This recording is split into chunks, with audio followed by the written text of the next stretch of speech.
Hello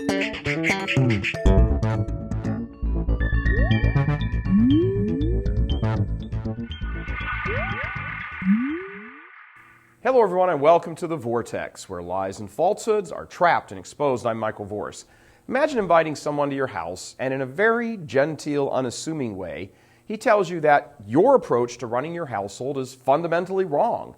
Then he politely praises someone who defied you and holds him up as a model of how to run a household, and then bestows high honors on another person who essentially concluded that your household religion was wrong.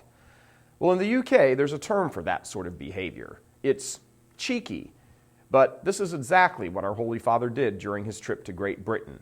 In speeches that were radical in their content, yet dripping with honey in their words, he essentially told Great Britain, and by extension the rest of the Western world, that the current state of affairs regarding morals, politics, and religion is simply unacceptable. He took on the moral relativists, which so dominate the current state of affairs. He told them boldly that religion is not some private concern, but that it should be the partner with the culture and be the guide at arriving at moral absolutes.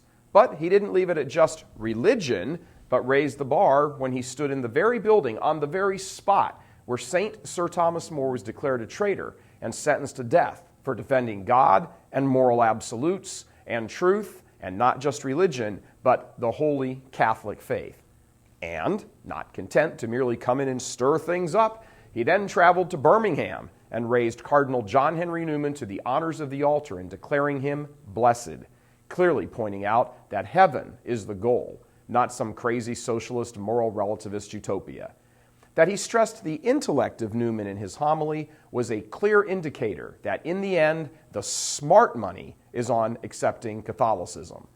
The world's intellectual giants are all Catholic, because the light with which they see the world is the divine light of the Son of God.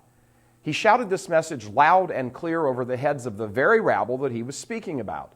He stood in the midst of what has essentially become the symbol of post-Christianity and declared Christ loud and clear. He told the West to get its house in order before the whole structure comes tumbling down. And he did it from inside the house. God bless our cheeky Holy Father. And God bless you. I'm Michael Vorse. Please help us keep delivering these kinds of messages that so desperately need to be heard and acted on.